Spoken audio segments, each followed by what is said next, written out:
नमस्कार मित्रांनो, माझे नाव फिरोज चंद्री आणि तुमच्या माझ्या चॅनलवरती स्वागत आहे. तर हा तुमच्यासाठी खूप महत्त्वाचा ठरणार आहे मित्रांनो हा व्हिडिओ, कारण की मी एक सिरीज चालू करत आहो 1RTच्या पेपरपर्यंत. हे सिरीज मला आधीच चालू करायला पाहिजे होती, पण मला वेळ झाली थोडी, त्याच्यासाठी सॉरी. तर मी हा प्रश्नांचा संच म्हणजे 30 प्रश्न मी डेली घेणार आहोत 1RTच्या पेपरपर्यंत. जे मागच्या वर्षी झालेले पेपर आहेत त्यांचेच प्रश्न हे आहेत आणि संभाव्य म्हणजे येऊ शकतात असे प्रश्नसुद्धा मी तयार केलेले आहेत. ही सिरीज मी 1RTचा पेपर येतपर्यंत घेणार आहोत. जाता जाता तुमचा एक सराव व्हावा म्हणून मी ही सिरीज चालू करत आहोत. ज्यांनी फक्त आणि फक्त मिलिटरी आणि पोलीस याच्यासाठी फॉर्म टाकलाय त्यांच्यासाठी हा खास व्हिडिओ आहे, बाकी कोणासाठी नाही आहे, फक्त पोलीस आणि मिलिटरीवाल्यांसाठी आहे. तर मी आता कोणताही वेळ न घालवता प्रश्नांना सुरुवात करतो. प्रश्न क्रमांक 1, फतेपूर सिक्रीची स्थापना कोणी केली? उत्तर आहे अकबर. प्रश्न क्रमांक 2, अमृतसर येथे जालियनवाला बाग हत्याकांड कोणत्या वर्षी घडले? उत्तर आहे 1919. प्रश्न क्रमांक 3, खालीलपैकी कोणते भारतीय राज्य भूतानच्या सीमेवर आहे? असा प्रश्न ऑप्शन राहिला तेव्हा विचारला जाते, तरी पण उत्तर त्रिपुरा पण बरोबर आहे. प्रश्न क्रमांक 4, जगातील सर्वात उंच सरोवर कोणते? उत्तर आहे टिटिकाका. प्रश्न क्रमांक 5, खालीलपैकी कोणती नदी हिमालयीन नदी नाही? याच्यामध्ये पण ऑप्शन नाही आहेत, पण महानदीसुद्धा हे हिमालयीन नदी नाही आहे. प्रश्न क्रमांक 6, हरितगृह परिणामासाठी कोणता वायू जबाबदार आहे? उत्तर आहे कार्बन डायऑक्साईड. प्रश्न क्रमांक 7, विधेयक हे धनविधेयक आहे की नाही? प्रश्न क्रमांक 7, विधेयक हे धनविधेयक आहे की नाही हे ठरवण्याचा अंतिम अधिकार कोणाला आहे? उत्तर आहे लोकसभेचे अध्यक्ष.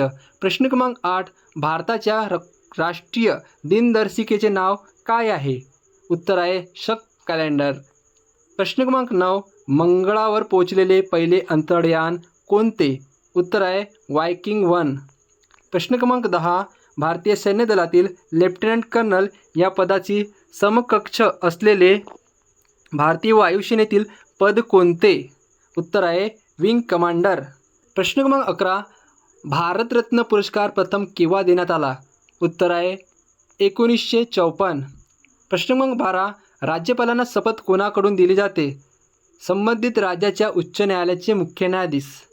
उत्तर आहे संबंधित राज्याच्या उच्च न्यायालयाचे मुख्य न्यायाधीश. प्रश्न क्रमांक 13, ऑलिम्पिक लोगोमध्ये किती वर्तुळे असतात? उत्तर आहे 5. प्रश्न क्रमांक 14, फिफा 2018 कोणत्या देशाने जिंकले होते? उत्तर आहे फ्रान्स. प्रश्न क्रमांक 15, इंडियन नेव्हल अकादमी कोणत्या राज्यात आहे? उत्तर आहे केरळ. प्रश्न क्रमांक 15, एका माध्यमातून दुसऱ्या माध्यमाकडे जाणाऱ्या प्रकाश किरणाच्या वाकण्याच्या क्रियेला काय म्हणतात? उत्तर आहे प्रवर्तन, इंग्लिशमध्ये रिफ्रॅक्शन. प्रश्न क्रमांक 17, क्रांतिक स्थितीत अपवर्तन परावर्तन कोन किती असतो? उत्तर आहे 90 डिग्री. प्रश्न क्रमांक 18, जूल प्रति कुलाम हे एकक असलेल्या भौतिक राशीचे नाव आहे, म्हणजे कोणत्या भौतिक राशीचे नाव आहे? उत्तर आहे विद्युत क्षमता, इलेक्ट्रिक पोटेन्शियल. प्रश्न क्रमांक 18, खालीलपैकी कोणत्या पदार्थात सर्वात प्रबळ आंतररेणवीय बल असेल? हा सुद्धा प्रश्न जेव्हा ऑप्शन असते प्रश्नामध्ये तेव्हा अशा टाईपचा विचारला जातो, तरी पण पाणी हा सुद्धा आंतररेणवीय बल आहे. प्रश्न क्रमांक 20, लोखंड गंजल्यामुळे तयार होणारे संयुग कोणते? उत्तर आहे हायड्रेटेड आयर्न ऑक्साईड. प्रश्न क्रमांक 21, मिल्क ऑफ मॅग्नेशियाचे pH मूल्य किती असते? उत्तर आहे 10.5. प्रश्न क्रमांक 22, खालीलपैकी कोणता हरितगृह वायू भात शेतीत सोडला जातो? उत्तर आहे मिथेन CH4. प्रश्न क्रमांक 23, अलेक्झांडर फ्लेमिंगने शोधलेले पहिले प्रतिजैविक कोणते होते? उत्तर आहे पेनिसिलिन. प्रश्न क्रमांक 24, BCG लस कशाच्या विरुद्ध वापरली जाते? उत्तर आहे TB म्हणजे क्षयरोग. प्रश्न क्रमांक 25, कोणत्या तापमानात वायूचे प्रमाण नगण्य होते? उत्तर आहे 0 डिग्री के. प्रश्न क्रमांक 26, लाळ ग्रंथीच्या जोड्यांची संख्या किती असते? उत्तर आहे 3. प्रश्न क्रमांक 27, झाडांमध्ये कशाच्या उपस्थितीमुळे पाने हिरवी असतात? याचे उत्तर आहे क्लोरोफिल. प्रश्न क्रमांक 28, विद्युत प्रवाह कशाने मोजला जातो? उत्तर आहे ॲमेटर.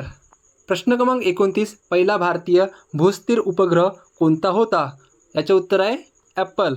प्रश्न क्रमांक 30, उत्तर उष्मायन तापमानात नर संततीचे पुनरुत्पादन करणारा सरपटणारा प्राणी कोणता आहे? उत्तर आहे कासव. तर हे आजचे 30 प्रश्न होते. तुम्हाला कसे वाटले तर तुम्ही कॉमेंट करून सांगा. आणि तुम्हाला कोणकोणते प्रश्न याच्यामधले माहीत होते ते पण तुम्ही कॉमेंट करून सांगा. यापैकी तुम्हाला किती मार्क पडले ते पण कॉमेंटमध्ये सांगा. व्हिडिओ आवडला तर लाईक करा, सबस्क्राईब करा आणि शेअर पण करा. तर भेटूया पुढच्या व्हिडिओमध्ये. धन्यवाद.